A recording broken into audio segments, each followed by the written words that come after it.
You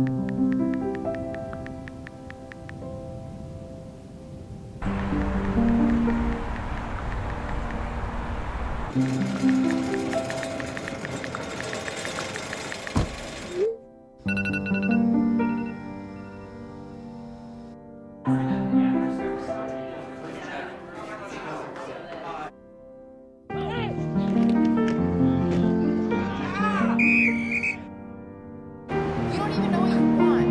I'm done.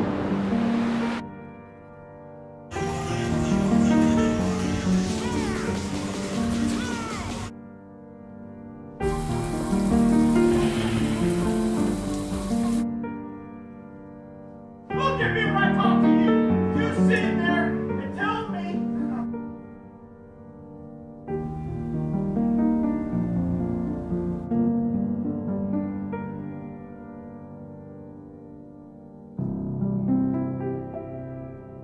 Unresponsive at this time. ETA about 2 minutes. Anything further?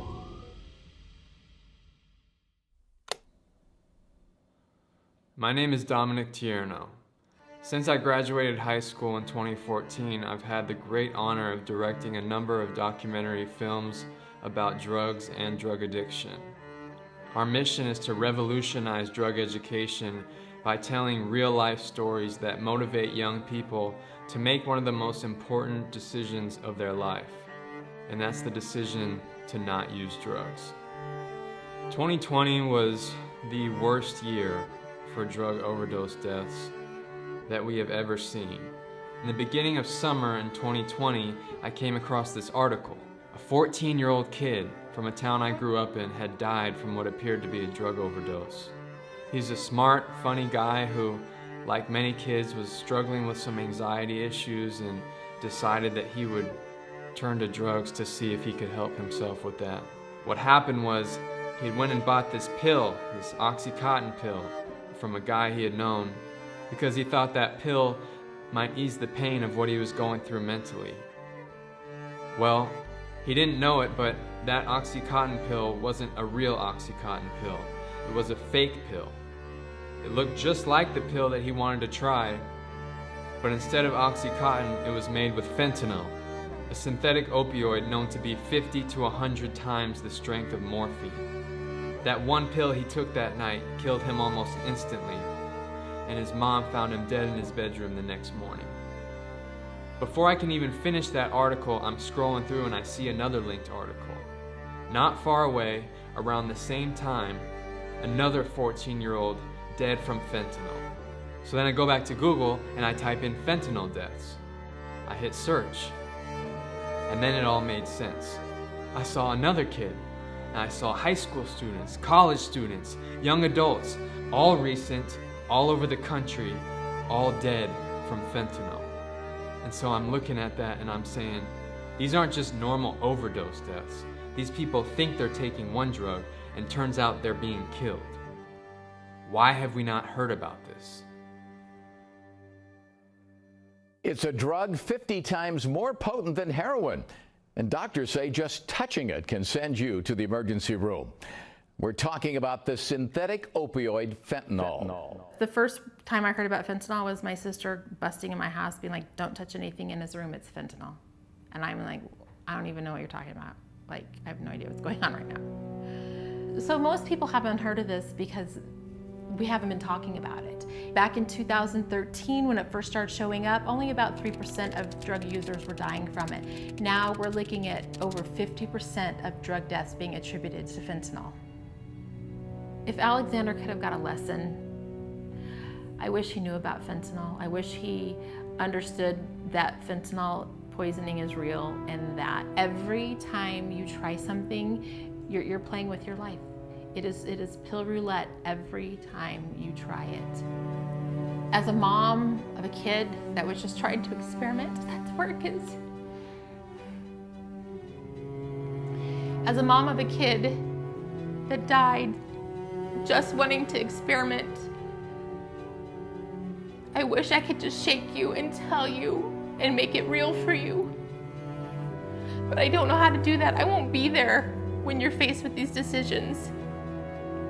I know that if he knew the effects of his passing, it would crush him. He never intended for me to find him on his bedroom floor.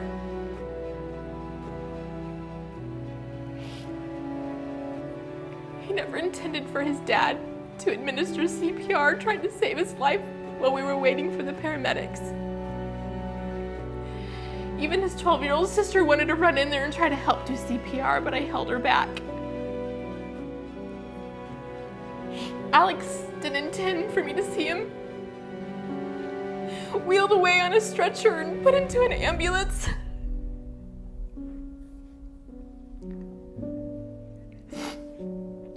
Alex had no intentions of me seeing him lying on a stainless steel table covered with a sheet with only his head showing.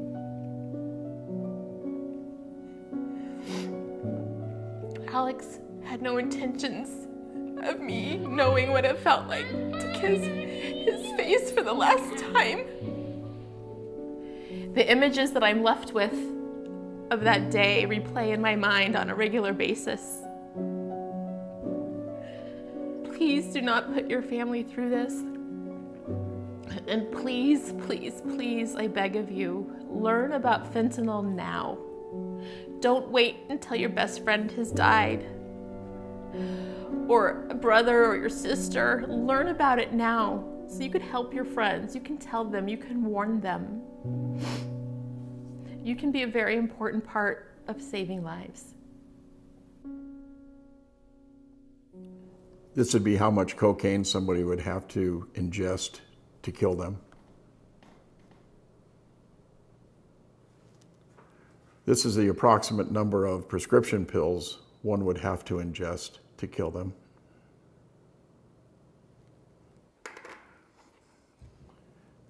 This is the amount of heroin the average person would have to ingest to kill them.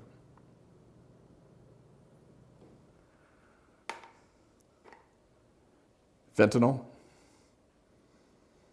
You're gonna have to bring that camera up here real close to see it. This much fentanyl would kill you and I if we split it. They put fentanyl in cocaine. They put fentanyl in heroin. They put fentanyl, as we already know and talked about, into counterfeit pills. It's odorless, it's tasteless, you don't know it's there. And when you find out it's there, it's too late. You won't even know it. You'll be dead. 2,500 people would be killed by that amount of fentanyl. Does that sound like a drug to you? Does that sound more like a poison? I was a police officer for 31 years, and during my time in narcotics, I'd never heard of fentanyl. In homicide, I saw many, many tragic things. I saw people that were killed by shootings, stabbings, beatings. Nothing that I saw at that particular time would have ever prepared me to see Jessica. I was at work. I got a telephone call from my wife, Cherie. She was frantic, uncontrollable, screaming into the phone about Jessica. And I knew something had happened. Jessica lived with her boyfriend, Nicholas, and a stupid decision in which they ordered and had some cocaine delivered to them, to their house, resulted in them ingesting it. And my daughter, at that particular time, became forever 29 years of age. Jessica didn't want to die. She has a beautiful daughter, Alara, who is now with Cherie and I, and we are raising. And she had everything to live for. Jessica knew about fentanyl, from talking about this issue after she died with her friends. I discovered that Jessica had a friend that had even died a couple of weeks prior to her death. And Jessica had spoken to her friends about being afraid. Well, if you knew about it, why would you even risk it, sweetheart? You knew it. Why did you make that bad decision? Who knows? Those are things that you'll never answer. We're just trying to prevent it from happening to somebody else. Dealers are using social media to show off what they've got, infiltrating feeds of ever younger teens curious about this flashy lifestyle. With more addicts and overdoses by the day, they've got drivers on demand delivering any drug to your door 24/7. Social media app has changed the game when it comes to narcotics. Fentanyl's all over the place, and just massive amounts of it. And some of them are going to fall trap to that. 4 years ago, DEA in Arizona seized 0 fentanyl. This last year, we seized enough fentanyl to kill 70 million people. You're playing Russian roulette out there when you're taking these pills and you're buying this stuff off the street. Social media has completely changed the landscape of the drug trade. Most people start by searching for what they think are prescription medications, and drug dealers respond saying that's what they have. But what you have to be careful about is what you're asking for and what you get can be two different things. And if you're buying the stuff from somebody online, their bottom line is they're just looking to make a quick buck. They don't have your best interest in mind. They'll tell you whatever you want to hear. Unless you're getting these drugs from your doctor or a licensed pharmacy in a bottle that has your name on it, you may as well assume these drugs are fake. You're not getting the real thing. Fentanyl's literally taken over the drug market. It's in everything. It's in meth, it's in cocaine. Obviously the counterfeit pills that are out there, we're starting to see it showing up now in marijuana.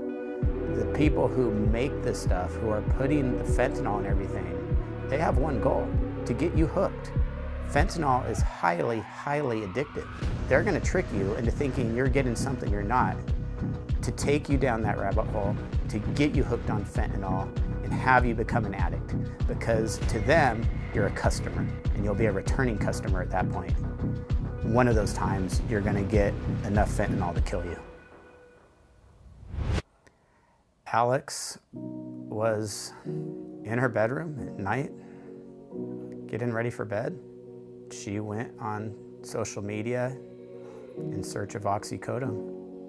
It wasn't hard for her to find a drug dealer, and she had what she thought was oxycodone delivered to our house. One pill had enough fentanyl to kill 5 people.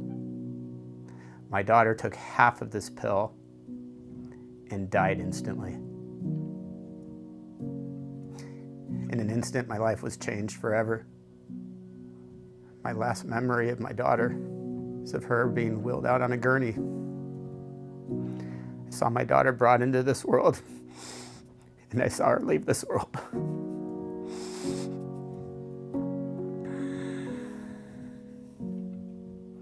I have 4 daughters and a beautiful wife. Every time we take a family picture, I don't see who's there, I see who's missing.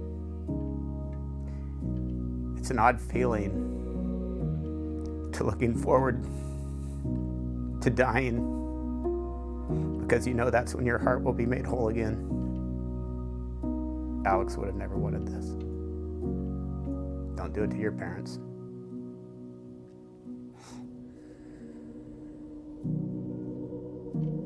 It's the end of the world at the palm of my hand. If you can't come with me, I'll understand.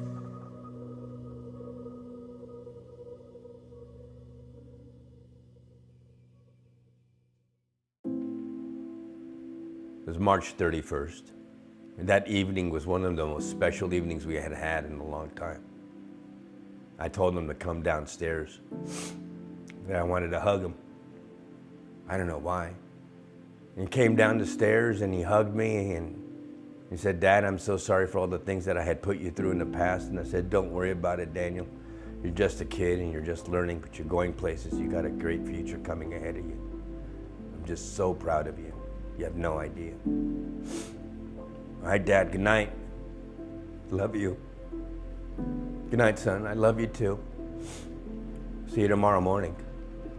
Next day, about 8 o'clock in the morning, when I walked into his room, he was in a lying position facing up against the headboard with his hands over his chest.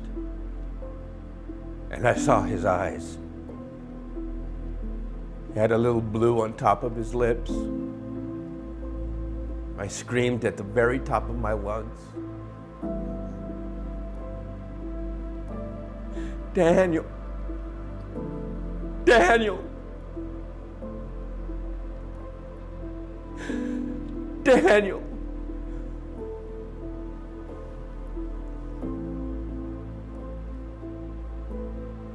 I called the paramedics. They carried him down the stairs and put him on the first floor and started doing chest compressions. And then they took him to Los Angeles Children's Hospital where we were put in a waiting room. And later on that evening, a team of doctors came in. And they said, your boy is just a shell of a boy that he was before. He's not coming back. My only child.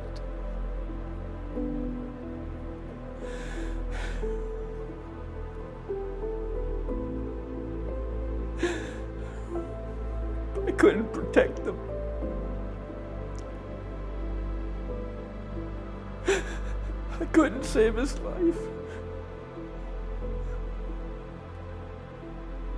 I couldn't save my son, Daniel. My son is gone. It wasn't supposed to be this way. He was supposed to graduate from high school this year. If you love yourself, if you respect yourself, if you love life, you have a choice. Because it is between life or death. This is no joke. You can and will die. How do I know this? I can tell you that I've met thousands upon thousands upon thousands of parents nationwide. I wish somebody had sat me down and had this talk with me about what fentanyl does to people. I didn't get that chance. You do.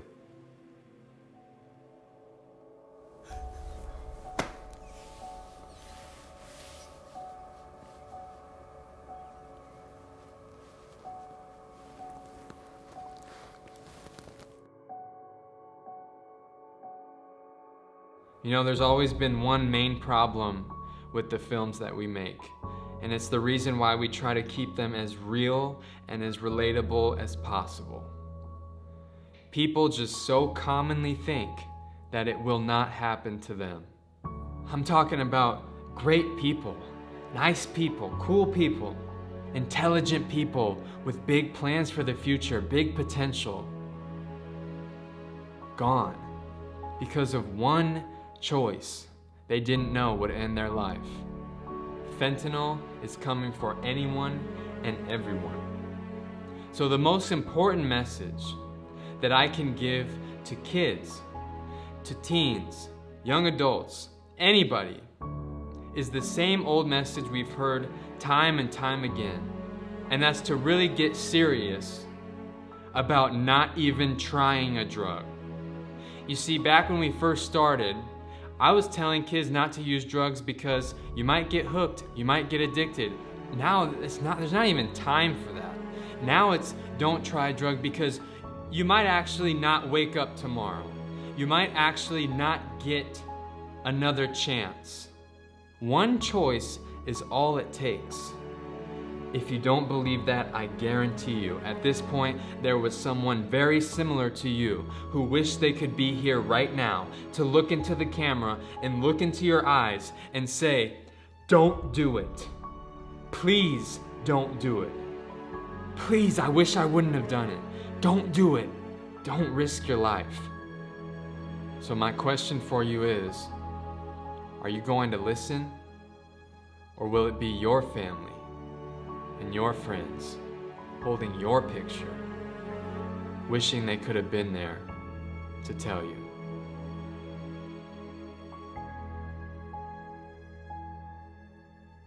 This is my son, Alexander.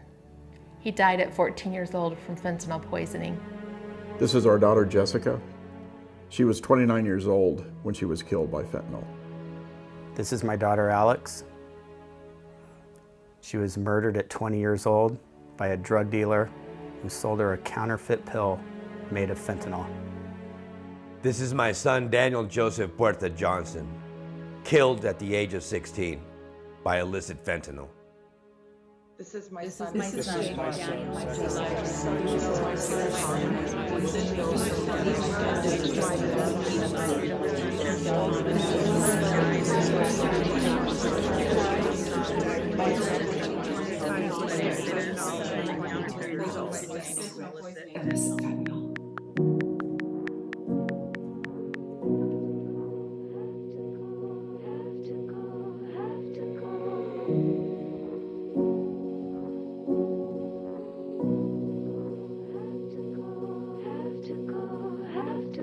The end of the world at the palm of my hand. And if you can't call